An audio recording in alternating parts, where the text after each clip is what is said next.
সাল্লাল্লাহু আলাইহি ওয়াসাল্লামের অনুসরণ অনুকরণ যেই ব্যক্তি করবে, আল্লাহর নবীর তরিকা মতো যেই ব্যক্তি চলবে, রাসূলের সুন্নত মোতাবেক যেই ব্যক্তি আমল করবে, আল্লাহ রাব্বুল আলামিন তাকে এইভাবে নিজে টান দিয়ে আল্লাহর সান্নিধ্যে পৌঁছায়া দেবে।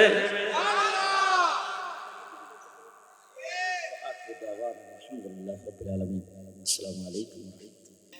আমি আল্লাহর কাছে গেলাম যে আল্লাহ বুঝতে আছে সেনাবাহিনী তার, নৌবাহিনী তার, বিমান বাহিনী তার, পুলিশ বাহিনী তার, সারা দেশের মেম্বার চেয়ারম্যান সব বানাইছে, সে দিনে রাতের দিন করে লেছে, সব কিছু যা কিছু তাই করতেছে, কেমন হইব?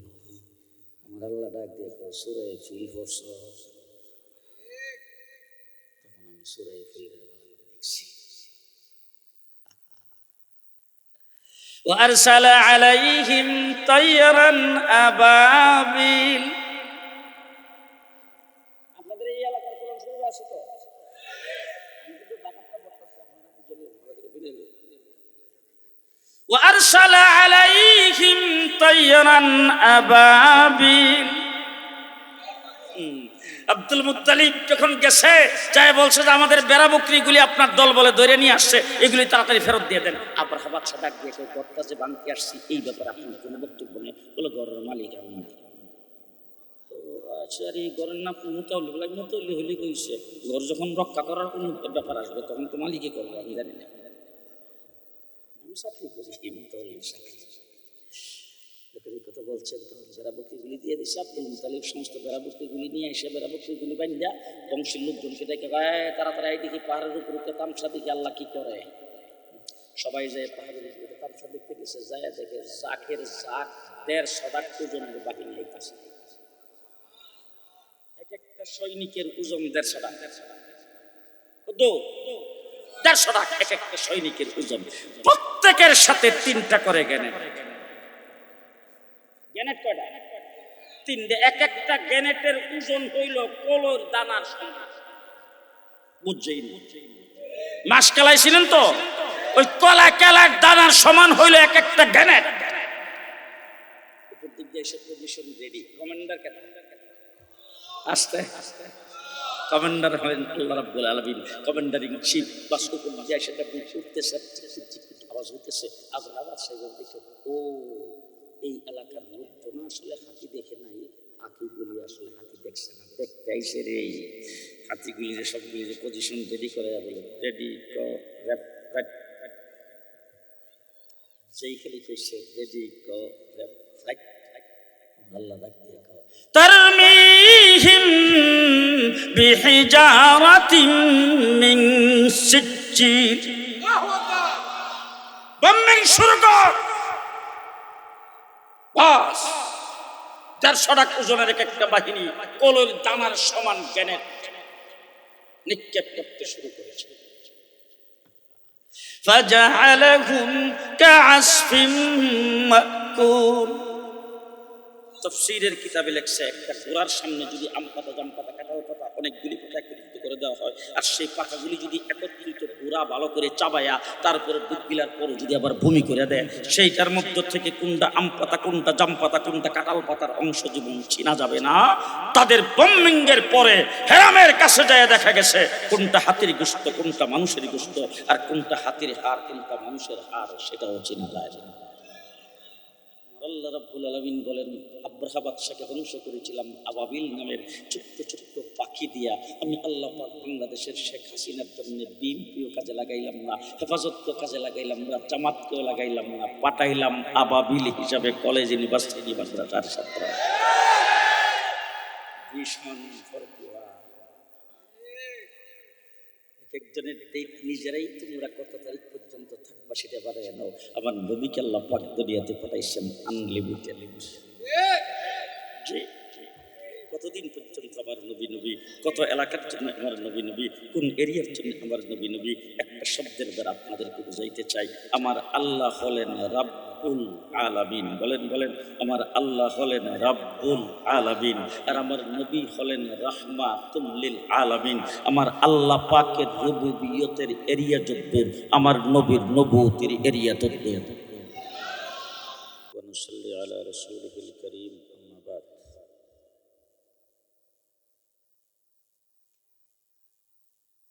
أعوذ بالله من الشيطان الرجيم بسم الله الرحمن الرحيم قل إن كنتم تحبون الله فاتبعوني يحببكم الله وقال تعالى وقل جاء الحق وزهق الباطل إن الباطل كان زهوقا صدق الله العظيم وقال رسول الله صلى الله عليه وسلم لا يؤمن أحدكم حتى أكون أحب إليه من والده وولده والناس أجمعين وقال عليه الصلاة والسلام من أحب سنتي فقد أحبني ومن أحبني كان معي في الجنة أو كما قال عليه الصلاة والسلام बुजुर्गान मुहतरम हजरत उलमाए कराम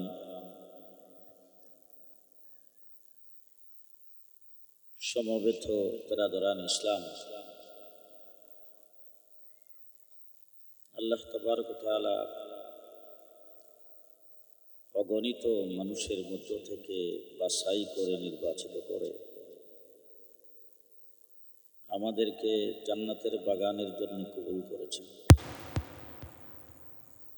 জন্য সকলেই বলি আলহামদুলিল্লাহ আর একটু জোরে আওয়াজ করে বলেন আলহামদুলিল্লাহ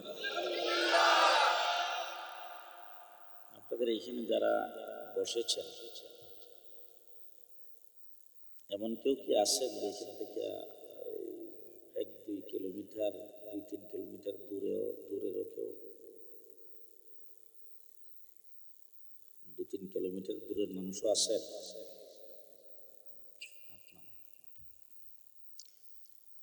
এখানে বাজারে মাইকের আওয়াজ হইতেছে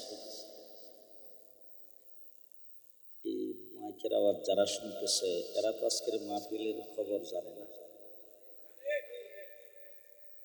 সবাই জানে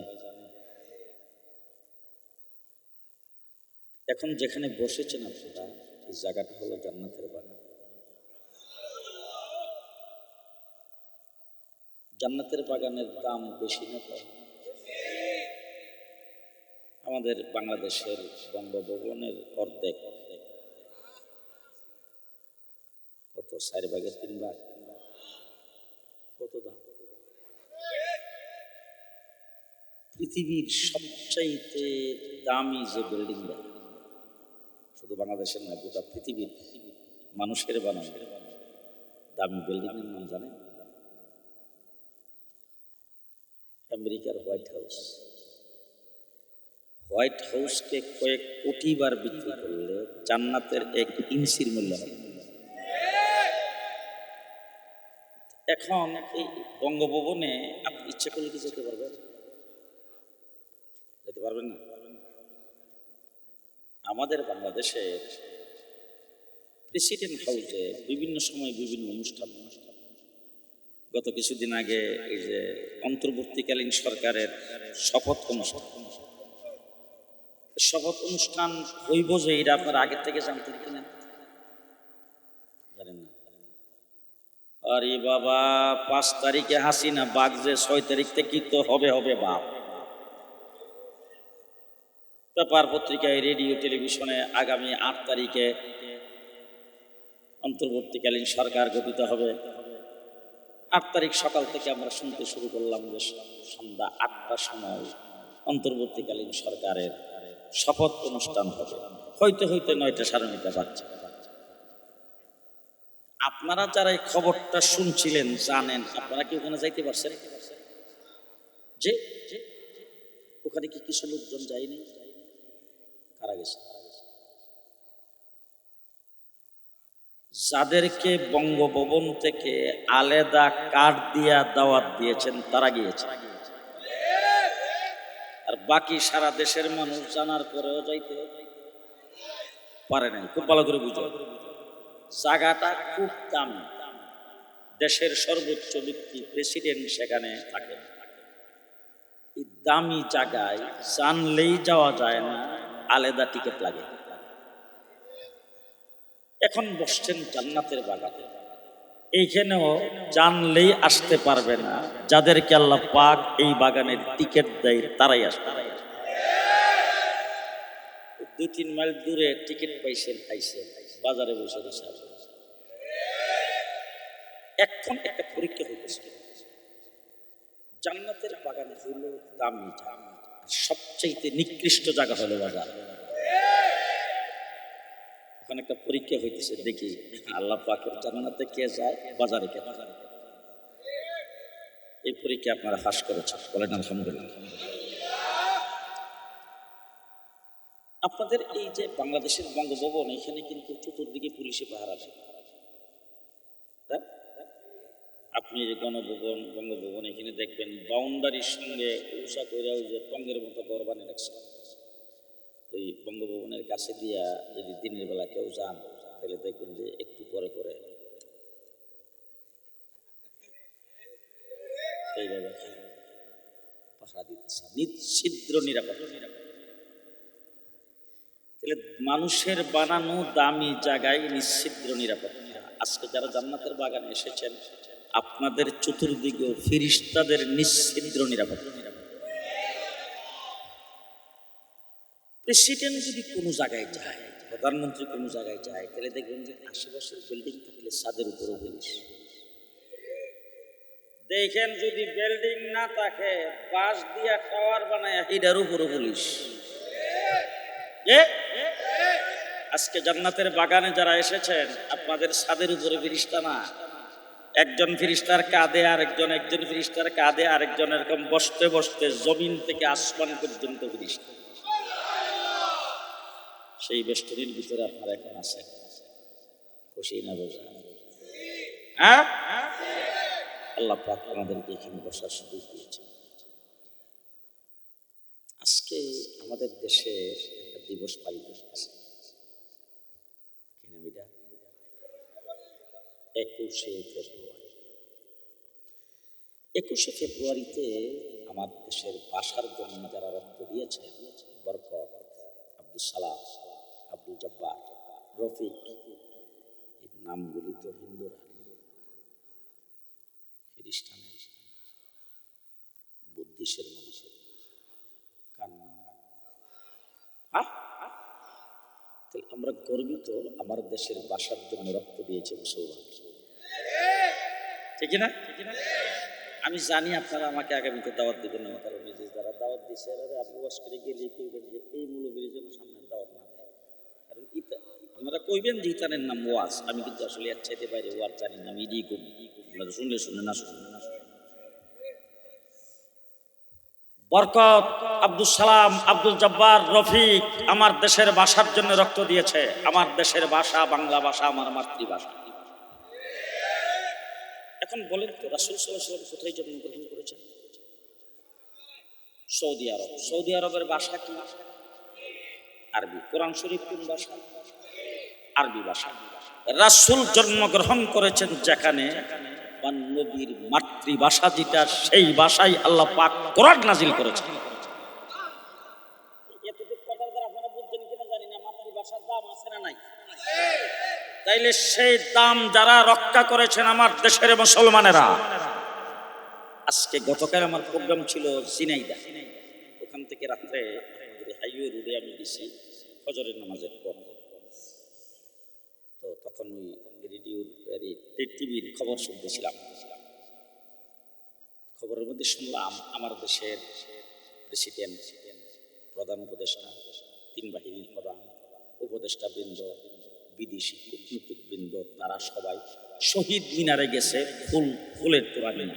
সেখানে যায় ফুলের তোড়াটা দিয়া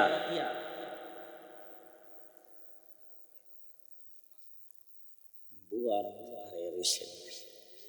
টিভির খবরে বলছে প্রধান উপদেষ্টা ফুলের তোড়া দেওয়ার পরে কিছুক্ষণ নীরবতা পালন করে দাঁড়ায় থাকে। এখন আমি কিছু ওয়াজ কিন্তু আপনারা করবেন, কিছু আমি করবো, কারণ সব ওয়াজ ওই জেল থেকে বের হওয়ার পরে সব ওয়াজ করি না। কারণ জেলে যাওয়ার পরে ওখানে বসে নিয়োগ করছি যে সামনে যে ওয়াজ করবো শ্রোতাদের দিয়ে অর্ধেক বলাম আর আমি অর্ধেক বলবো, আগামীতে ধরা খাইলে আপনাদের কথা কি বুঝাতে পারতেছি? হ্যাঁ, তো ওই আপনাদের সহ এই জন্য আপনাদেরই দেখি সবাই। আপনারা বলেন তো, একজন লোক যদি কবরের কিনারে সকাল থেকে সন্ধ্যা পর্যন্ত যদি নীরব হয়ে দাঁড়ায় থাকে, কবরের আযাব পেতে হয় 1 সপ্তাহের জন্য না 40 দিন, 1 বছর, কতদিনের জন্য মাফ হবে? যে কোন ব্যক্তির বাবা যদি ইন্তেকাল করে, মা যদি ইন্তেকাল করে, স্ত্রী যদি ইন্তেকাল করে, কবর দেওয়ার পর থেকে যদি বলে যে আমার স্ত্রী যখন মরে গেছে আমি আর দুনিয়া থেকে লাভ করি, আমি কবরের কিনারে দাঁড়াইলাম, চুপচাপ যদি দাঁড়ায় থাকে আজীবন, সব হবে কয়টা? যে সব কয়টা হবে? এখন দেখবেন সকালবেলা উঠেই বাস খালি পায়ে, আমার পায়ে রক্তে রাঙ্গানি 21শে ফেব্রুয়ারি আমি কি ভুলিতে পারি। 2110 কয়টা? 100 কয়টা? 21 যে তাহলে এইগুলি হইল বিজাতিদের সংস্কৃতি, ইহুদি খ্রিস্টানের সংস্কৃতি। কোন মুসলমানের সংস্কৃতি সমর্থন করতে পারে না। মুসলমানের সন্তান বাংলা ভাষার জন্য যারা জীবন দিয়েছেন তাদের জন্য সকালবেলা ফজরের নামাজের পরে 3 বার কুল হুয়াল্লাহ পরে আজকে কোরআন খতম করে দোয়া করা দরকার ছিল।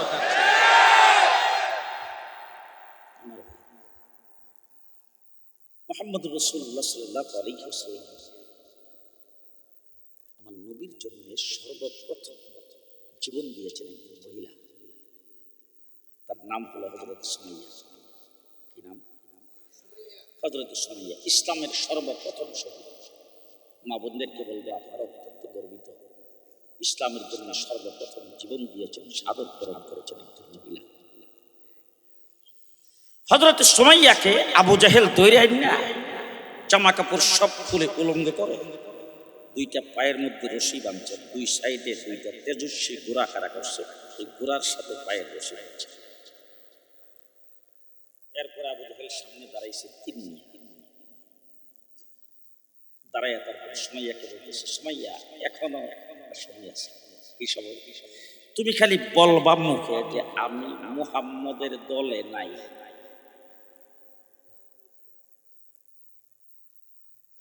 মুহাম্মদ সাল্লাল্লাহু আলাইহি ওয়াসাল্লামের দলটা খালি সারবা, তোমার রশির বান খুইলা জামা কাপড় পরায়া সম্মানের সাথে তোমাকে বিদায় দেবে। আর যদি বলো যে মুহাম্মদের দলে আছে, তাহলে তো বুঝতেই আছো এখন কি হবে। সুমাইয়া একদম চুপচাপ, কোনো কিছু বলে না, গাল বেয়ে বেয়ে পানি ঝরতেছে, চোখের পানি যখন গাল বেয়ে বেয়ে ঝরতেছে তখন আবু জাহেল মনে করছে ভয় পেয়ে গেছে, কাঁদতেছে। ডাক দিয়ে জিজ্ঞেস করছেন, সুমাইয়া কান্দার তো কোনো দরকার নাই, তুমি কেন চোখের পানি ফেলতেছো, কেন বই পাইতেছো, কেন ডরাইতেছো? ডরাইবার তো কোনো কারণ নাই। তার কারণ হলো অপশন তো আছে, তুমি বললেই তো হয় মুহাম্মদের দলে নাই, মুহাম্মদকে সাল্লাম, এই কথাটা বললেই তো তোমাকে সম্মানের সাথে বিদায় করে দেই। যখন আবু জাহেল এই কথা বলছেন, নবী প্রেমিকরা ভালো করে শুনলেন।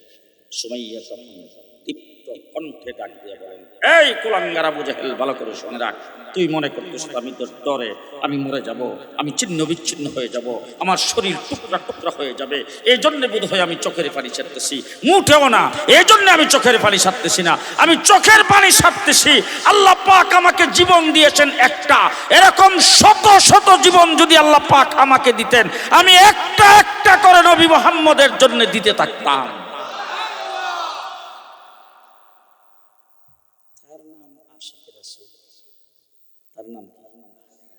তার নাম কি? আশিক রাসূল মুহাম্মদ রাসূলুল্লাহ সাল্লাল্লাহু আলাইহি ওয়াসাল্লামের উম্মত। আমরা খুশি না বেজান? 1,24,000 নবী আমার নবীর উম্মত হওয়ার জন্য আল্লাহ পাকের দরবারে দরখাস্ত করেছে।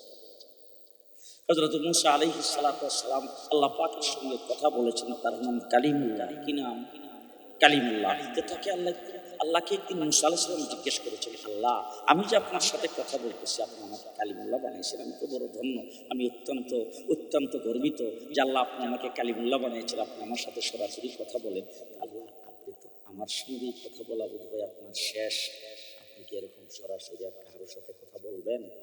তো আল্লাহ পাক মূসা আলাইহিস সালামকে ডাক দিয়ে বলেন, মূসা আমার সঙ্গে যে আমি কথা বলতেছি আমি কোথায় আর তুমি কোথায়, তুমি কি বলতে পারো? তো মুসা আলাইহিস সালাম বলেন, আল্লাহ আমি কথার আওয়াজে যতটুকু বুঝতেছি আপনি পাহাড়ের উপর আর আমি পাহাড়ের নিচে। আল্লাহ রাব্বুল আলামিন বলেন, মুসা এত কাছে না, আমি 7 আসমান পাড়ি দিয়া সিদরাতুল মুনতাহা পার হইয়া আমার আরশের 70,000 পর্দার ভিতর থেকে তোমার সাথে কথা বলছি, আর তুমি এখান থেকে কথা শুনতেছ। আর জবাব দাও, জেনে রাখো মুসা, তুমি জিজ্ঞেস করেছো আর কারোর সাথে কথা বলবে কিনা? আরে তুমি তো নবী, তোমাকে তো তৌরিত কিতাব দান করেছি, তুমি তো রসুল, তুমি কিতাবদারি নবী, তোমার কাছে জিবরাইল আমিন আগমন করে, তুমি ওহীপ্রাপ্ত নবী, তোমাকে লাঠির মুজিজা দান করেছি। মুসা কোনো নবী না, কোনো রাসূল না, কোনো কিতাবদারি ব্যক্তি না, জিবরাইলের সাথে সাক্ষাৎকারী কোনো ব্যক্তি না। এমন একটা উম্মত পৃথিবীতে আসবে যে উম্মতের সঙ্গে আমি আল্লাহ পাক কথা বলবো, ডাইরেক্ট কোনো পর্দা থাকবে না।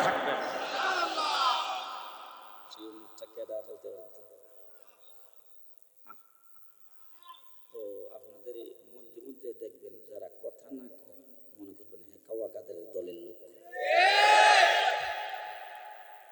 কথা কি বুঝাইতে পারতেছি? কথা বুঝতেছেন তো?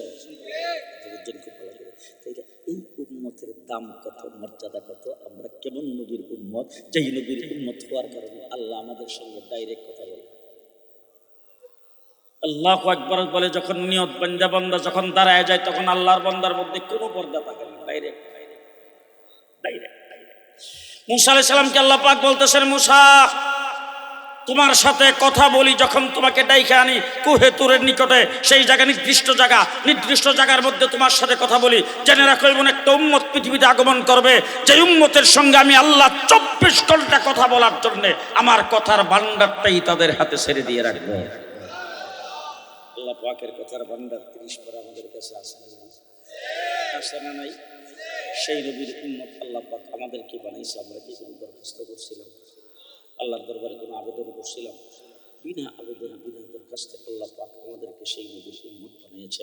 মুহাম্মদুর রাসূলুল্লাহ সাল্লাল্লাহু আলাইহি ওয়াসাল্লাম পৃথিবীতে আগমনের আগে 1,24,000 নবী মানুষের হেদায়েতের জন্য পৃথিবীতে আগমন করেছেন। নবীরা এসে দাওয়াত দিয়েছেন, কিন্তু যত নবী পৃথিবীতে আগমন করেছে সমস্ত নবীকে আল্লাহ পাক 3 প্রকারের দায়িত্ব দিয়ে পাঠাইছে। কয়টা? 3 প্রকার। একটা হইল নির্দিষ্ট একটা এলাকার জন্য নবী, ভালো করে বুঝেন, নির্দিষ্ট এরিয়ার জন্য নবী। আপনাদের এলাকার এমপি সাহেবের কোনো এলাকা নেই তো? আমাদের দেশে যেমন এমপি এলাকা ভিত্তিক, ঠিক এরকম আসন ভিত্তিক নবী, এলাকার জন্য নবী। কোনো নবীকে আল্লাহ পাক প্রেরণ করেছেন নির্দিষ্ট জাতি গোষ্ঠীর জন্য, যেমন হযরত মূসা আলাইহিস সালাম বনী ইসরাইলের নবী, ঈসা আলাইহিস সালাম বনী ইসরাইলের নবী। কথা বুঝে আসছে? 3 নম্বরে আল্লাহ পাক নবীকে দুনিয়াতে প্রেরণ করেছেন আদম থেকে ঈসা পর্যন্ত সমস্ত নবীকে নির্ধারিত ডেট দিয়ে দুনিয়াতে পাঠাইছে। নির্ধারিত ডেট দিয়া দুনিয়াতে পাঠাইছে। এখন আমি জিজ্ঞেস করতে চাই, আপনাদের যে এই যে বাজার আছে, এইখানে বাজারের মধ্যে যে জিনিসপত্র বিক্রি হয় এইগুলির গায়ে কোনো ডেট নেই? জি, বিস্কিটের প্যাকেটের ডেট, দুধের প্যাকেটের ডেট, চকলেটের প্যাকেটের ডেট, তেলের বোতলের ডেট আছে না? আদার প্যাকেটের ডেট। ডেট চিটার ওভার হয়ে যায়, ডেট চিটা স্প্রে হয়ে যায়, যে ডেট চিটা ওভার হয়ে যায়, ডেট ফেল হয়ে গেলে সেটা বাজারে বিক্রি হতো। হ্যাঁ, যদি কোনো দোকানদার বিক্রি করে জরিমানা হবে কিনা, জেল হবে কিনা, দোকান বন্ধ হবে কিনা, মামলা হবে কিনা, অ্যারেস্ট হবে কিনা, লাইসেন্স কাটা যাবে কিনা? কথা বলেন। যে ঠিক তেমনি করে মনে রাখবেন খুব ভালো করে, হযরতে আদম থেকে শুরু করে ঈসা আলাইহিস সালাম পর্যন্ত সমস্ত নবীর ডেট ফেল। যে এখন যদি আপনাদের এলাকায় কোনো ইহুদি আসে, আয়েশা যদি বলে আমরা মূসা আলাইহিস সালামের উম্মতের দাবিদার, তাওরীত কিতাবের অনুসারী, আমরা আমাদের ধর্ম প্রচার করতে আসছি, সর্বপ্রথম প্রশ্ন করবেন তোদের নবীর ডেট আছে? খ্রিস্টান যদি আসে, আয়েশা বলে যে আমরা ঈসা আলাইহিস সালামের উম্মতের দাবিদার, আমরা ইনজিল কিতাবের অনুসারী, জিজ্ঞেস করবেন তোরা নবীর ডেট আছে? আছে ডেট?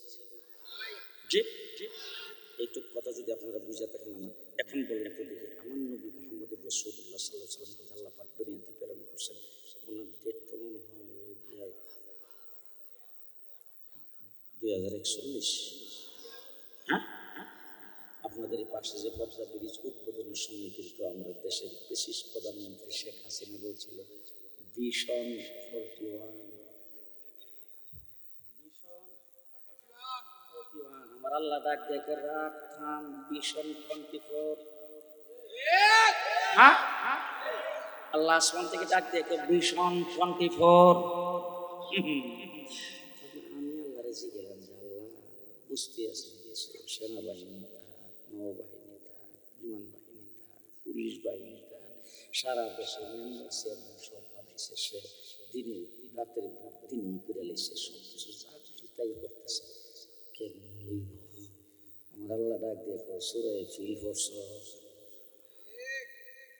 তখন আমি সূরা ফিলের ভালো করে দেখছি।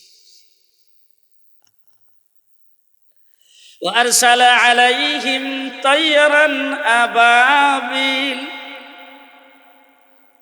আপনাদের এই এলাকার কোরআন শরীফ আছে তো? আমি কিন্তু ঢাকাটা পড়তেছি, আপনারা বুঝলেন ভালো করে বুঝলেন। وأرسل عليهم طيرا أبابيل। আব্দুল মুত্তালিব যখন গেছে যাই বলছে যে আমাদের বেড়া বকরিগুলি আপনার দল বলে ধরে নিয়ে আসছে, এগুলি তাড়াতাড়ি ফেরত দিয়ে দেন। আব্রাহা বাদশা ডাক দিয়ে ঘরটা যে ভাঙতে আসছি এই ব্যাপারে আপনার কোনো বক্তব্য নেই, বলে ঘরের মালিক আমি না। আচ্ছা, আর এই ঘরের নাম মোতাউলি, বলে মোতাউলি হলে কইছে ঘর যখন রক্ষা করার কোনো ব্যাপার আসবে তখন তো মালিকই করবো, আমি জানি না, আমি চাকরি করি মোতাউলি চাকরি। কথা বলছেন তখন বেড়া বকরিগুলি দিয়ে দিচ্ছে। আব্দুল মুতালিব সমস্ত বেড়া বকরিগুলি নিয়ে এসে বেড়া বকরিগুলি বান্ধা বংশের লোকজনকে দেখে তাড়াতাড়ি দেখি পাহাড়ের উপরে তামসা দেখি আল্লাহ কি করে। সবাই যায় পাহাড়ের উপরে তামসা দেখতে গেছে, যায় দেখে জাকের জাক 150 ওজনের বাহিনী আইতাছে। এক একটা সৈনিকের ওজন 150 টাকা, 150 টাকা এক একটা সৈনিকের ওজন, প্রত্যেকের সাথে 3টা করে গ্রেনেড। গ্রেনেড কয়টা? 3টে। এক একটা গ্রেনেডের ওজন হইল কলর দানার সমান। বুঝছেন? মাস কেলাইছিলেন তো, ওই কলা কেলার দানার সমান হইল এক একটা গ্রেনেড। উপর দিক দিয়ে এসে পজিশন রেডি। কমান্ডার কেন? আস্তে আস্তে কমান্ডার হলেন আল্লাহ রাব্বুল আলামিন, কমান্ডার ইন চিফ। বাস উপর দিয়ে সেটা উঠতেছে, আওয়াজ হইতেছে। আবার সেগুলো দেখে ও এই এলাকার লোকজন আসলে হাতি দেখে নাই, হাতিগুলি আসলে হাতি দেখছে না, দেখতে আইসে রে। হাতিগুলি যে সবগুলি যে পজিশন রেডি করে বলে রেডি যেই খেলি কইছে রেডি আল্লাহ ডাকতে তারমিহিম বিহিজারাতিন মিন সিজ্জিল। বম্বিং শুরু কর। বাস 150 টাকা ওজনের এক একটা বাহিনী কলর দানার সমান গ্রেনেড নিক্ষেপ করতে শুরু করেছে। ফাজআলাহুম কাআসফিম মাকুল। তাফসীরের কিতাবে লেখছে একটা ঘোড়ার সামনে যদি আম পাতা, জাম পাতা, কাঁঠাল পাতা অনেকগুলি পাতা একত্রিত করে দেওয়া হয়, আর সেই পাতাগুলি যদি একত্রিত ঘোড়া ভালো করে চাবায়া তারপরে দুধ গিলার পরে যদি আবার ভূমি করে দেয়, সেইটার মধ্য থেকে কোনটা আম পাতা, কোনটা জাম পাতা, কোনটা কাঁঠাল পাতার অংশ জীবন চিনা যাবে না। তাদের বম্বিংয়ের পরে হেরামের কাছে যায় দেখা গেছে কোনটা হাতির গোশত, কোনটা মানুষের গোশত, আর কোনটা হাতির হাড়, কোনটা মানুষের হাড়, সেটাও চিনা যায় না। আল্লাহ রাব্বুল আলামিন বলেন আব্রাহা বাদশাকে ধ্বংস করেছিলাম আবাবিল নামের ছোট্ট ছোট্ট পাখি দিয়া। আমি আল্লাহ পাক বাংলাদেশের শেখ হাসিনার জন্য বিএনপিও কাজে লাগাইলাম না, হেফাজতকেও কাজে লাগাইলাম না, জামাতকেও লাগাইলাম না, পাঠাইলাম আবাবিল হিসাবে কলেজ, ইউনিভার্সিটি, মাদ্রাসার ছাত্র। ভীষণ একজনের ডেট নিজেরাই তোমরা কত তারিখ পর্যন্ত থাকবা সেটা বাড়াই নাও। আমার নবীকে আল্লাহ পাক দুনিয়াতে পাঠাইছেন আনলিমিটেড। কতদিন পর্যন্ত আমার নবী নবী, কত এলাকার জন্য আমার নবী নবী, কোন এরিয়ার জন্য আমার নবী নবী, একটা শব্দের দ্বারা আপনাদেরকে বুঝাইতে চাই। আমার আল্লাহ হলেন রাব্বুল আলামিন। বলেন বলেন, আমার আল্লাহ হলেন রাব্বুল আলামিন, আর আমার নবী হলেন রাহমাতুল লিল আলামিন। আমার আল্লাহ পাকের রুবুবিয়তের এরিয়া যদ্দূর, আমার নবীর নবুয়তের এরিয়া তদ্দূর। জি, সেই নবীর উম্মত খুশি না বেজার?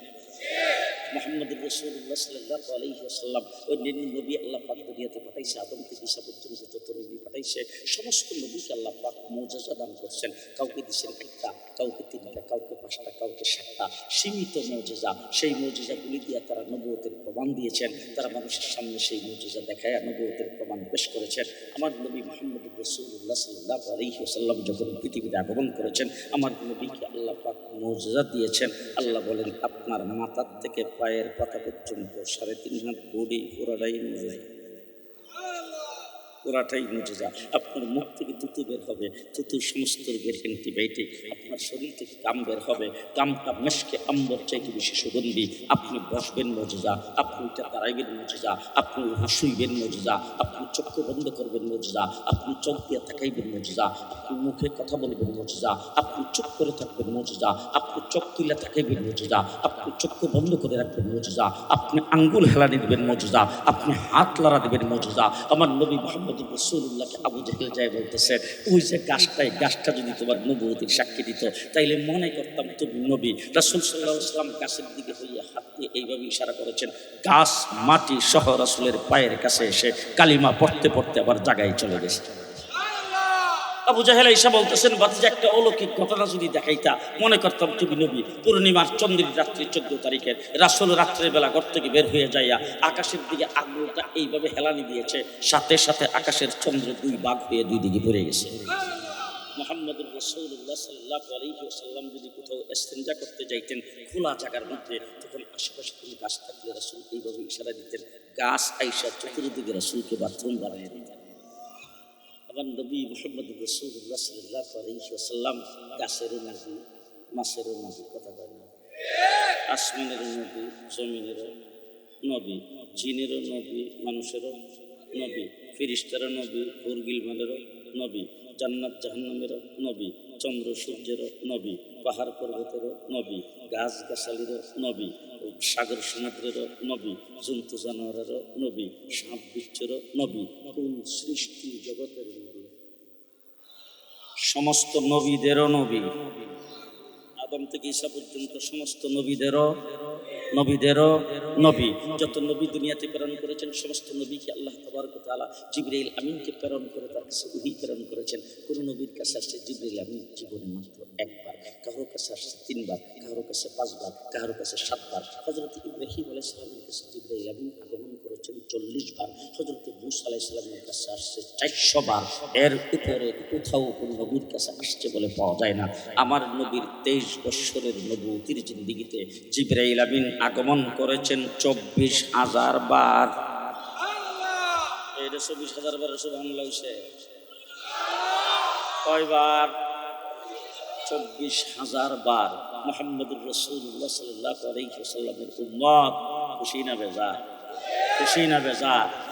এবার শেষ কথা আপনাদের সামনে যেটা বলতে চাই, অতীতের নবী পৃথিবীতে আগমন করেছেন, নবী চলে গেছে, নবীর মুজিজাও চলে গেছে, নবীর শরীয়তও চলে গেছে, নবীর কিতাবও চলে গেছে। আজকের গোটা পৃথিবীকে ইহুদিরা সন্ত্রাস দিয়ে ত্রস্ত করে ফেলেছেন, ভীত সন্ত্রস্ত করে ফেলেছেন। আজকের জেরুজালেম, আজকের ইসরায়েল ফিলিস্তিনি মুসলমানদের উপর নির্যাতন করছেন। বাইতুল মুকাদ্দাসকে তারা জোরপূর্বক দখল করে রেখেছেন। এই সন্ত্রাসী বাহিনী ইহুদিকে চ্যালেঞ্জ করে বলতে চায়, মূসা আলাইহিস সালামের কাছে যে তৌরাত কিতাবটা নাজিল হয়েছিল, বাবার বেটা হইলে একটা কপি দেখা, একটা কপি দেখা আছে। তৌরাতের হাফেজ তো বোধহয় আপনাদের এলাকায়, শ্রীনগরে তো আছে, মুন্সিগঞ্জে তো পরিখানে গেছে। জি, অল পৃথিবীতে তৌরাতের একদম হাফেজ। জি, হযরত ঈসা আলাইহিস সালাম দুনিয়া থেকে চলে গেছে, ঈসা আলাইহিস সালামের মুজিজাও গেছে, তরিকও গেছে, শরীয়তও গেছে। আমার নবী ঈসা আলাইহিস সালামের মাত্র 500 বছর পরে পৃথিবীতে আইসা দেখে ঈসার উম্মতেরা 360টা মূর্তি লাগাইছে, বাইতুল্লাহর ভিতরে শুদ্ধ মূর্তি দিয়ে সাজাইছে। অসভ্যতার এবং চরম পর্যায়ে পড়ছে। মেয়ে সন্তান জন্মগ্রহণ করলে জিন্দা কবর দেয়। মাত্র 500 বছর পরে। কয় বছর? আজকের পৃথিবীতে মাতবুরি চলছে খ্রিস্টানদের। বাইবেলের একটা হাফেজ দেখাও আছে তো? জি, শুধু তাই না, কোটি কোটি লক্ষ লক্ষ ডলার তারা খরচ করেছেন হাফেজ বানাইবার জন্য। শেষ পর্যন্ত যখন ফেল হয়েছে তখন তাদের একটা চিন্তা হলো, মুসলমানদের ধর্মগ্রন্থের হাফেজ কয়জন আছে এটা একটু দেখা দরকার। তাম পৃথিবীর মুসলিম অমুসলিম রাষ্ট্রগুলিকে জরিপ করে তারা একটা রিপোর্ট দিয়েছে। বর্তমান বিশ্বে আসমানের বিশ্বে জমিনের উপরে তাদের রিপোর্টে আসছে 1,30,65,65,লক্ষ হাফেজ কোরআন গোটা পৃথিবীতে। এই সংখ্যা আমার মনে হয় খুব কম। আমার বাংলাদেশে লক্ষ লক্ষ হাফেজ, ঠিক কিনা বলেন? ঠিক কিনা বলেন? কোরআনে কারীমের হাফেজ মাত্র 6 বছর বয়স। কেরানীগঞ্জে ওয়াজ করতে আসলাম, 20-21 জন ছাত্রের মাথায় পাগড়ি পরাবো, ছোট্ট একটা বাচ্চা সকলের আগে আগে আসতেছে। আমি মনে করছি মাদ্রাসার মুহতাবেন অথবা মাদ্রাসার কোন হুজুরের কোন ছেলে হবে, এই ছেলেটা বোধহয় শখ করতেছে পাগড়ি পরার জন্য, এই জন্য বোধহয় ছেলেটাকে পাঠাইছে। কাছে যখন আসছে পাগড়ি যখন আমি হাতে নিলাম তখন পাশে থেকে বলতেছে, হুজুর আমাদের মাদ্রাসার মুহতামিম সাহেবের ছেলে, বয়স হইল 6.5 বছর, 6 বছরে 30 পারা, আর 6 মাসে 30 পারা কোরআনের হাফেজ। কে করেছে? মুহাম্মদুর রাসূলুল্লাহ সাল্লাল্লাহু আলাইহি ওয়াসাল্লাম দুনিয়া থেকে চলে গেছে আজকে 1450 বছর। ইসলাম এখনো কিছু বেশ কমেছে, কিছু বেশ কমেছে। মানে আমার নবীর যুগে ফজরের নামাজ ছিল 12 রাকাত, এখন 4 রাকাত হয়েছে। জি, হুজুর ফরজ ছিল রাসূলের যুগে 41টা, এখন কাটতে কাটতে 4টা খাইছে। গোসলের ফরজ আছে 21টা, এখন রয়েছে 3টা। যে আস্তে যে এখন যদি আপনি যদি ঘুমাইতে যান, ঘুমের সময় কি দোয়া? আল্লাহর নবী ঘুমাইতে কি দোয়া পড়তেন? আবু বকর সিদ্দিক কি দোয়া পড়তেন? কোনো বেশ কম, কোনো পরিবর্তন? আপনার বাড়ির পাশে একটা সোনের ঘর মসজিদ, এটার মধ্যে ঢোকার সময় কোন ফাও? যে বড় মসজিদ এসি লাগানো, এটার মধ্যে ঢোকার সময় কোন পাও? বাইতুল মুকাররমে ঢুকতে কোন পাও? বাইতুল্লাহ শরীফে ঢুকতে কোন পাও? মসজিদের নববীতে ঢুকতে কোন পাও? কোনো বেশ কম, কোনো বেশ কম। মক্কা মদিনায় যাইবেন, সেখানে যে মসজিদে ঢুকবেন, ডাইন পাওটা আগে দিয়া সেই জায়গার মধ্যে বোধ হয় সূরা বাকারা পড়তে হবে। কোন দোয়া? জি, আল্লাহুম্মা আফতাহলি আবওয়াবা রাহমাতিক। এখন আপনার বাড়ির পাশে মসজিদে ঢুকবেন, কোন দোয়া? কোনো বেশ কম, কোনো পরিবর্তন? কোনো পরিবর্তন হয় নাই। 1450 বছর কিয়ামত পর্যন্ত হবে না। হবে? হবে না। কেন হবে না? কি জন্য হইল না? এই কথাটি আমার শেষ ওয়াজ, জানি না আপনারা কবুল করবেন কিনা। হযরত মূসা আলাইহিস সালামের উম্মত হইল 6 লাখ। 6 লাখ। সুযোগ সুবিধা খুব কম, অভাব খুব বেশি আছে। আল্লাহ অভাব থাকবে, মান্না ওয়া সালওয়া। খাওয়ার টাইম হইলে আসমান থেকে গরম গরম খাবার, রুচি সম্মান। মরুভূমি দিয়ে যাইতেছে, পানি নাই। হঠাৎ করে মুসা আলাইহিস সালামকে বলছে, মুসা আলাইহিস সালাম লাঠি দিয়ে একটা পাথরের মধ্যে বাড়ি দিছে, 12টা নহর, মিনারেল ওয়াটার, স্বচ্ছ পানি। সাগরের পাড়ে যায় দাঁড়াইছে, পার হওয়ার ব্যবস্থা নাই, লাঠি দিয়ে পানির মধ্যে বাড়ি দিছে, সাগরের মধ্যখানটা রাস্তা। সুযোগ সুবিধা কম। এত সুযোগ সুবিধাওয়ালা সংখ্যায় 6 লাখ। তাদেরকে হযরত মূসা আলাইহিস সালাম বলছেন, ফেরাউন আসতেছে, ফেরাউনের সাথে মোকাবেলা করতে হবে, যুদ্ধ করতে হবে। সব দিন মুখ বেসকে এখন, মূসা যদি যুদ্ধ করা লাগে তুমি আর তোমার আল্লাহকে আমরা সাইড, আমরা নাই। যুদ্ধ করা লাগে তুমি আর তোমার আল্লাহ কইরো, আমরা নাই। এবার আপনাদের তো এই কথা বলি যে জেহাদ জেহাদ জেহাদ চাই, হুজুররা চলেন আমরা না। যে এটাই কথা, জেহাদ জেহাদ জেহাদ চাই, মধুপুরের বিশ্বাস চলেন আমরা নাই। এবার শোনেন আপনারা কোন উম্মত, সেই উম্মতের কথা শোনেন। আমার নবী নবুয়ত পাওয়ার পরে 13টা বছর পর্যন্ত নির্যাতিত হয়েছে, মায়ের খেয়েছেন। রাস্তা দিয়ে হাঁটার সময় পায়ের নিচে কাটা বিছানো হয়েছে। রাসূল সাল্লাল্লাহু আলাইহি ওয়াসাল্লাম রাস্তা দিয়ে হেঁটে যাচ্ছেন, ময়লাগুলি এনে রাসূলের মাথায় ঢেলে দিয়েছেন। রাসূল তাইফের জমিনে গেছে, পাথরের বৃষ্টির মতো আঘাত রাসূলের উপর করা হয়েছে। রাসূল হেরাম শরীফে সেজদায় গেছে, উটের পচা নারী বড়ি এনে রাসূলের গাড়ির উপর রেখে দিয়েছেন। আমার নবী সাল্লাল্লাহু আলাইহি সাল্লামকে শবে আবি তালিবের ভিতরে 4 বছর পর্যন্ত বন্দি করে রাখা হয়েছে। আবু বকর সিদ্দিককে পিটাইতে পিটাইতে নাকের হাড্ডি ভেঙে দেওয়া হয়েছে। হযরতে বেলালকে উত্তপ্ত বালির মধ্যে শেষরানো হয়েছে, বুকের উপর পাথর চাপা দিয়ে রাখা হয়েছে। নির্যাতনের পর নির্যাতন বুক করে যখন মাতৃভূমি মক্কায় থাকতে পারলেন না, হুজুর হিজরত করে মদিনায় চলে গেলেন।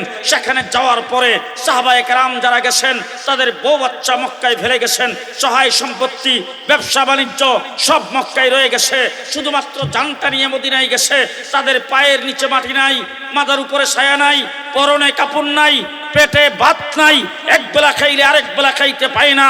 মদিনার সাহাবায়ে কেরামের সাথে একজন আরেকজনের সাথে ভাই বানায়া আল্লাহর নবী তাদেরকে বসবাস করতে দিয়েছেন। ওই সময় আবু জেহেল 1000 যোদ্ধা শক্তিশালী ট্রেনিং প্রাপ্ত লোক নিয়া মদিনায় আক্রমণ করার জন্য যাইয়া ডাক দিছেন, খেলা হবে।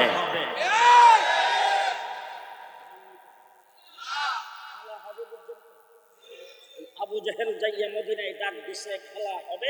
আর গত 15 বছর যারা ক্ষমতায় ছিল তারা খালি কথা কথাই বলছে খেলা হবে। এরা আবু জেহেলের আওলাদ, এরা আবু জেহেলের বংশধর। খেলা হবে, কিন্তু একটি কথা আপনাদের সামনে বলে দিয়ে যাচ্ছি, 15 বছর আমরা খেলার মাঠেই ছিলাম। এখন দেখি মেসকান্দা বসে এই দলের লোক আসে লেগে কথা বলতে, আমরা কিন্তু 15 বছর খেলার মাঠেই ছিলাম। জেলখানায় জেলে ছিলাম 2 বছর, রিমান্ডে ছিলাম 1.5 মাস। ডিবি অফিসে অত্যাচার অবিচার অনেক হয়েছে, কিন্তু ডিবি অফিসে যারা জিজ্ঞেস করেছেন তাদেরকেও বানাইছি 12টার পরে 14টা। এরপরে যেখানে জিরে পাইছি সেই জায়গায় তারে ধরছি। এরপরে জেল থেকে বের হয়ে আইসা জেলে যাওয়ার আগে যেই ভাষায় কথা বলতাম, জেল থেকে বের হয়ে চাইতে করা ভাষায় কথা বলছি। আমরা কিন্তু খেলার মাঠেই ছিলাম, কিন্তু দুঃখটা হইল এই জায়গায়, তোমরা যে আমাদের সঙ্গে 15 বছর খেলছ, তোমাদের সামান্যতম কোনো শক্তি নাই। তোমরা পুলিশ লীগের অস্ত্রের বিনিময়ে খেলছ। কিনা বলেন?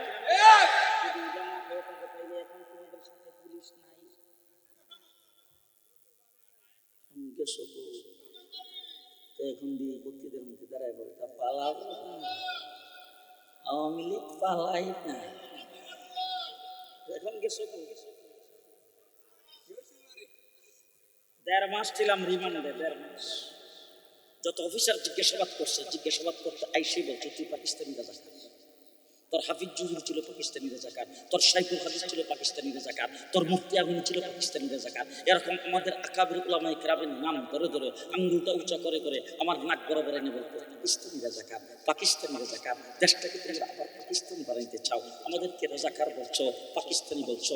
আজকে খোদার কসম করে বলে গেলাম, এখানকার কোনো ব্যক্তিকে চ্যালেঞ্জ করে বলে যাচ্ছি, 54 বছরের ভিতরে বাংলাদেশের একজন আলেম পাকিস্তানের পক্ষে একটা শব্দ উচ্চারণ করে নাই।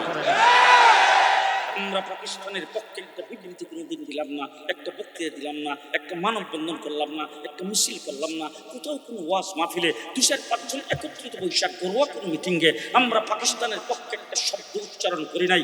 বরং সর্বপ্রথম বাংলাদেশে সবচাইতে বেশি জয় বাংলা নয় বাংলাদেশ জিন্দাবাদের স্লোগান আমরাই দিয়েছি। বাংলাদেশের স্বাধীনতার পক্ষ শক্তি আমাদের কি বলছে, স্বাধীনতার পক্ষ শক্তি না, আমরা হইলাম রাজাকার। আর তারা বলছে মুক্তিযুদ্ধের চেতনা। তোমরা রাজাকার বলছিলাম, এখন গেছো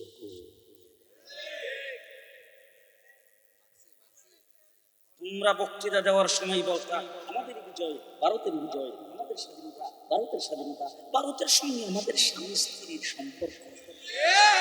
যখন এই কথাটা বলছিল তখনই কিন্তু আমরা ভাবছিলাম যে আমরার মেয়েটা প্রেম করে লাইছে, আমাদের মেয়ে প্রেম করে ফেলছে। হাই হাই হাই, বাপ যদি দেখে মেয়ে প্রেম করছে, ভাই যদি দেখে বোনি প্রেম করছে, তখন তার প্রথম কি কাম? এই সাবধান, টেলিফোন যেন করতে না পারে, তার হাতে কোনো টেলিফোন রাখা যাবে না, কলম খাতা রাখা যাবে না, কাগজপত্র রাখা যাবে না, চিঠিপত্র যেন না রাখতে পারে, জানলা বন্ধ করে রাখবা, সে যেন জানলার ফাঁক দিয়া কোথাও আবার কাউরে ইশারা না দেয়, সাবধান চেক দিয়ে রাখতে হবে। আমরা তখন চেক দিয়েছি, মিছিল করে বলছি মোদির মতো কুলাঙ্গার বাংলাদেশে আসতে পারবে না।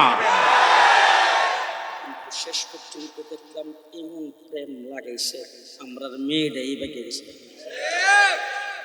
কথা আমাদের মেয়েটাই বাইকে চলে গেছে, কথা বুঝেন নাই কারবার। এবার মেয়ে যখন বাইকে চলে যায় তখন বাপে কি করে, ভাইয়ে কি করে, তাড়াতাড়ি ফিরে আসো, জলদি ফিরে আসো, আমরা এই জামাইয়ের ভাত খাওয়াবো না, ওর কাছে তোর বিয়ে দিব না, এর সাথে ভালো সাথে বিয়ে দেবো, জলদি ফিরে আয়, জলদি ফিরে আয়, ছেলেরে দমকি দমকিতে তাড়াতাড়ি আমাদের মেয়ে ফেরত দাও।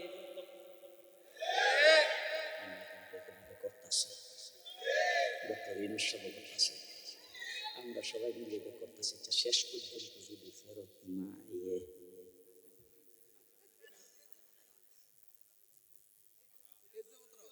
তখন কি? হ্যাঁ, মিস্টার মোদি সাহেবকে বলে দিতে চাই, যতই তাকানার যতই লুক করেন, তেজ্য হয়ে গেলে বাবার সম্পত্তির মালিক হয় না। সুতরাং আপনিও বাংলাদেশ দিয়ে কিছু আশা করবেন না। আগে যা দিচ্ছেন এগুলি ফেরত দেন। 16টা লাগেজ বইরে কি লয়ে গেছে এগুলো আমরা দেখছেন, তাড়াতাড়ি পাঠাতে, তাড়াতাড়ি ফেরত দেন, এর খবর আছে কিন্তু। আস্তে কথা, কি আপনার জীবন গাপড়ে গেছেন কেন? খবর আছে না?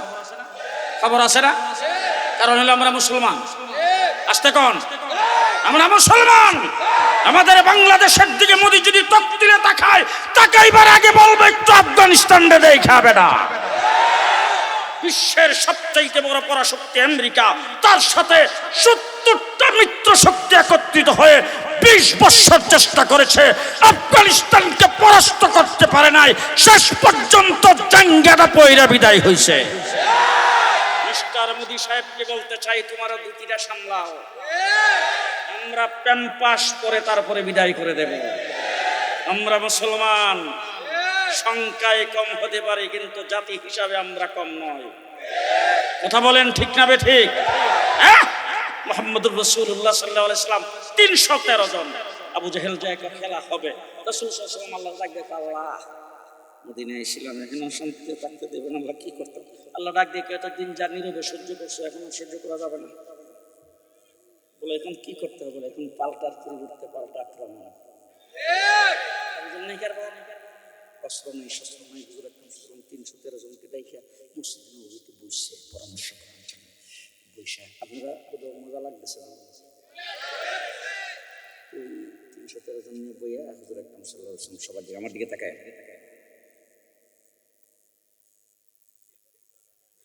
এইভাবে রাসূল সবার দিকে তাকাইছে। তাকানো দিকটা সাহাবীরা বুঝতে গেছে রাসূল আমাদের কাছ থেকে কিছু শুনতে চাইতেছে। শুনেন কোন এই ওয়ার্ডে এই কিন্তু শেষ কথা।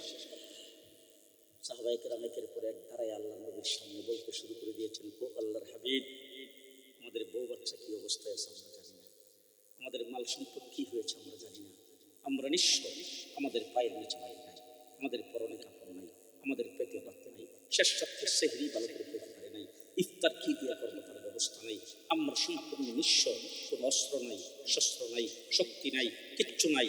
কিন্তু আমরা মুসা আলাইহিস সালামের উম্মতের মতো নয়। মুসা আলাইহিস সালামের উম্মত বলছিল, তুমি আর তোমার আল্লাহ যুদ্ধ করে যদি যুদ্ধের প্রয়োজন হয়, আমরা আপনাকে পরিষ্কার ভাষায় বলে দিলাম, যতক্ষণ আমাদের দেহের ভিতরে প্রাণ থাকবে আপনার ডাইনে বামে সামনে পেছনে লড়াই করতেই থাকবো, করতেই থাকবো, করতেই থাকবো।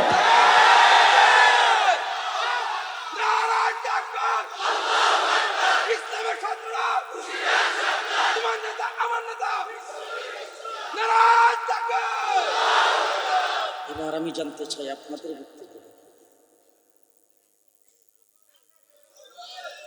এমন কোন অবস্থা যদি আপনি আমার সামনে আসে, জীবনটা চলে গেলে ঈমানটা থাকবে, কোনটা রাখবেন কোনটা দেবেন?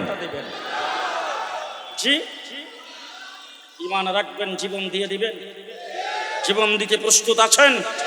প্রস্তুত আছেন? ভালো করে মনে রেখেন মুসলমান।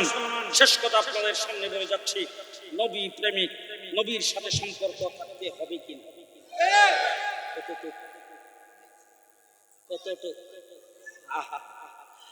আমাদের বানাইছে, সৃষ্টি করছে কে? বড় করছে কে? খাওয়াই কে?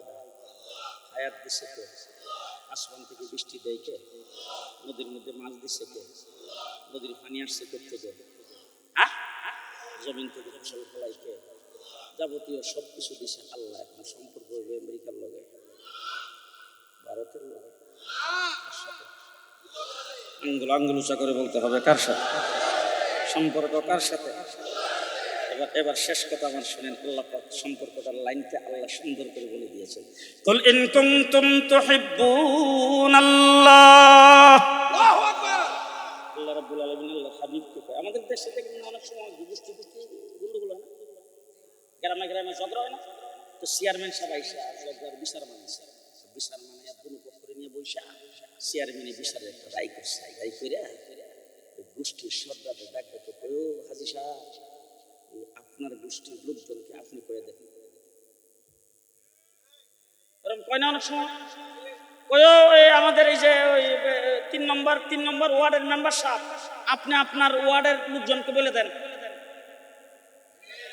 আমার আল্লাহ পাক আল্লাহর হাবিবকে ডাকবে, বল আপনি আপনার উম্মতকে কয়ে দেন, ইন কুনতুম তুহিব্বুনাল্লাহ। খাওয়াই আমি, লালন পালন করি আমি, যাবতীয় সব কিছু করি আমি, সম্পর্ক লাগাবো কার সাথে?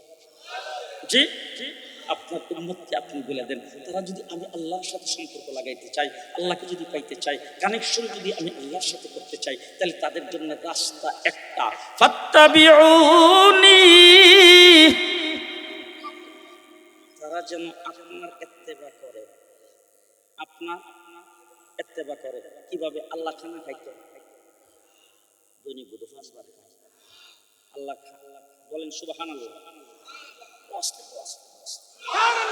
সুবহানাল্লাহ অর্থ হইল আল্লাহ পাক। আল্লাহ কিসের থেকে?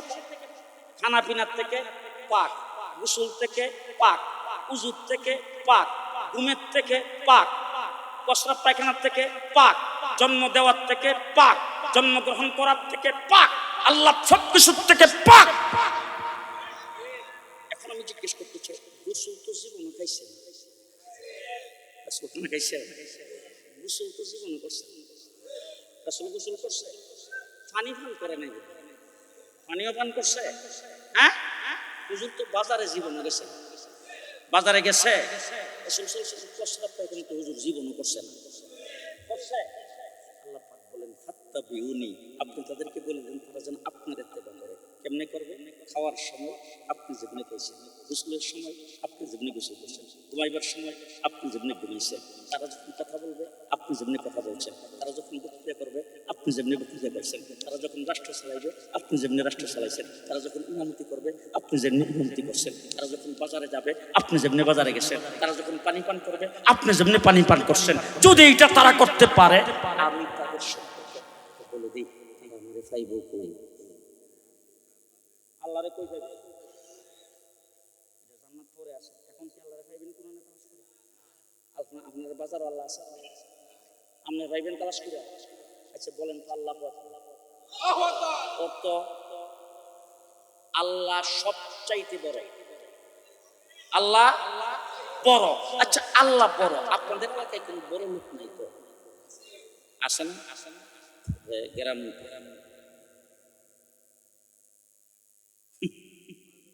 গুলশা, উত্তরা, বনশ্রী, বড় লোক তো? বছর একবার ঈদের সঙ্গে আয়ে বড় বড় সাতটাওয়ালা গাড়ি, বাবারি বাবা, গ্লাস পিকনিক, বুলেট ফুলেট, তো গাড়ি নিয়ে যখন আয়ার কি তখন লোকজন সাইডে খাবে তাকায় থাকে। এক জায়গার মধ্যে যে নামছে, পরে একজন শুধু একটা ছেলে দেখছে, ছেলেটা খাবে, আমি করমালি ছেলে। কোন করমালি? ও আচ্ছা আচ্ছা আচ্ছা, তো বাপের লাগে একসাথে স্কুলে পড়ছি। জি চাষা আব্বা প্রায় সময় কথা বলতে হয়, আম্মা আপনার স্মরণ করে, চাষা নাম্বারটা যদি দিতে হয়, এই নাম্বারটা দিয়ে ধরে দিয়েছে, নাম্বার দিছে দারোয়ান। 15-20 বার টেলিফোন করার পরে দারোয়ানে ফোন দইরা, হ্যালো,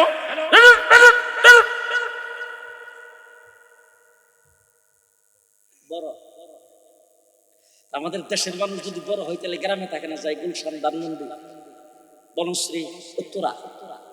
এর চাইতে বড় হইলে বাবা বেগম পাড়া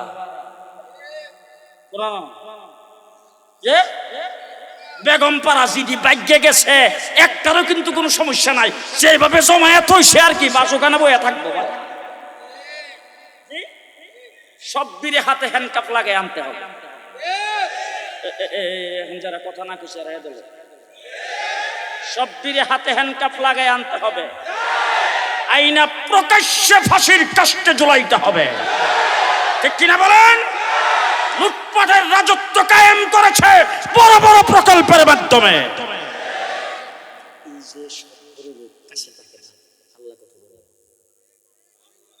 আল্লাহর আপনি এত কাছে করবেন, আমার আল্লাহ ও আমার হাবিব, আপনি তাদেরকে বলে দেন আমার এরা পাইব, আমার তো অনেক বড়, এরা এলাকার বড় লোক হইলে যখন তারা কাছে পায় না, আমি তো এর চাইতে অনেক বড়, তাইলে এত বড় হিসেবে আমার কোথায় পাইব তারা?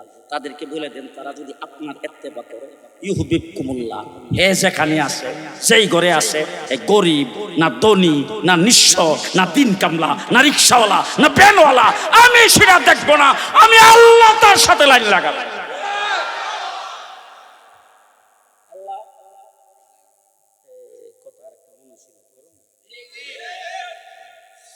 বাদশাহ হারুন রশিদের সময় মজ্জুবা ছিল, পাগল, নাম ছিল বাহলুল। বাহলুলের সাথে বাদশাহ হারুন রশিদের অনেক ঘটনা আছে। তো বাহলুল ওই ইয়ে করতে গেছে, এই ফুরাত নদীর পাড়ে দিয়ে হাঁটতেছে। বাদশাহ হারুন রশিদ ছাদের উপরে বিকালবেলা ওখানে হাওয়া বাতাস খাইতেছে। এমন সময় যখন বাহলুলে দেখছে, দেখা মাত্র ছাদের উপর থেকে ডাক দেখ, ওই যে পাগল রে আমার কাছে বসা। বাদশাহ যখন বসে আমার কাছে বসা, যারা বসে যাইয়া বাহলুলের একটুর মধ্যে উড়াইয়া, এরপরে মনে করেন যে একটা ডুলের মধ্যে বসাইছে, বসাইয়া রশি লাগাইয়া 10 মিনিটের ভিতরে টান দিয়া ছিঁড়ি দিয়ে উঠাই নিয়ে বাদশাহ কইছে, বাস ওখানে উঠাই দিছে। উঠাইয়া দিছে পরে বাদশাহ সালাম মুসাফা কইরা সামনে নিয়ে বসাইছে। বসাইয়া বাদশাহ ওই সময় বক্ত ছিল, বাদশাহ বসাইয়া বলতেছে, হুজুর বিয়াদবি মাফ করবেন, হঠাৎ করে একটা কথা মনে হচ্ছে, শান্তি ইচ্ছা হয়েছে, এই জন্য আপনাদের কষ্ট লাগছে। আপনি আল্লাহ পর্যন্ত কেমনে পৌঁছলেন? যেই খালি কইছে আল্লাহ পর্যন্ত কেমনে পৌঁছলেন, বাহলুল দেখো আপনি পর্যন্ত যেভাবে পড়ছি।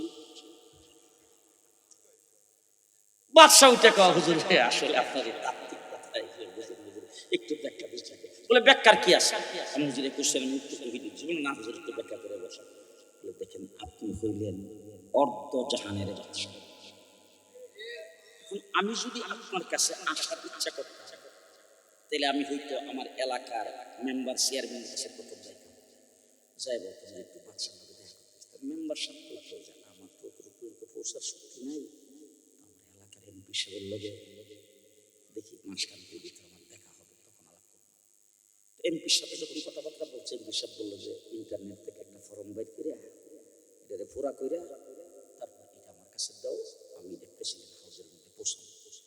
দরখাস্তটা করলে কইরে আমি অপেক্ষায় থাকতাম। 6 মাস 8 মাস পরে আমার কাছে একটা চিঠি যাইতো, আপনার সাক্ষাতের দরখাস্ত মঞ্জুর হয়েছে, আগামী 2026 সালের জুন মাসের 8 তারিখ সকাল 10টায়।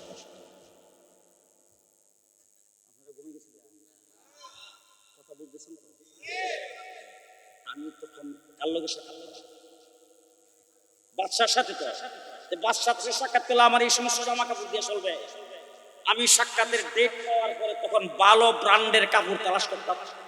এরপরে ভালো টেলার্স কোথায় আছে সেখানে যাই, সেরা পাঞ্জাবি শেরওয়ানি যা আছে সবকিছু বানায়া, তারপরে রুমাল এরকম ভাবে লাগায়া, আতর সুরমা ভালো ব্র্যান্ডেড লাগায়া আমি তখন সকাল 8টার আগে এসে হাজির হওয়ার পরে রিসিপশন আমি যখন আমার লেখাটা দেখাইতাম যে আমার কাছে এরকম চিঠি গেছে, তখন বলতো যে আমাকে ওয়াইটিং বসা।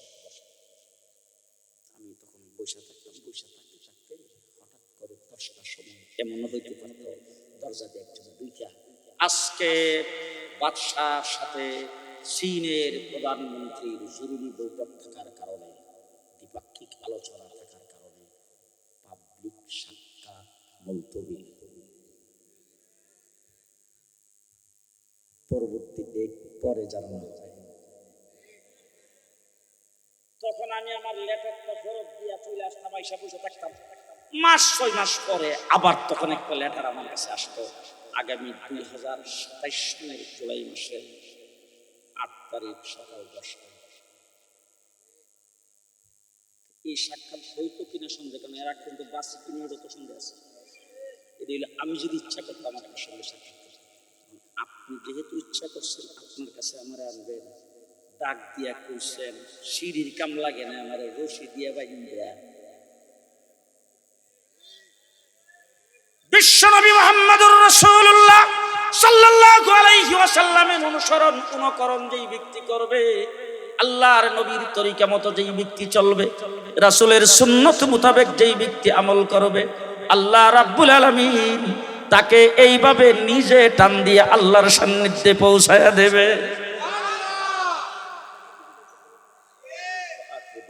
আলহামদুলিল্লাহ রাব্বিল আলামিন। আসসালামু আলাইকুম।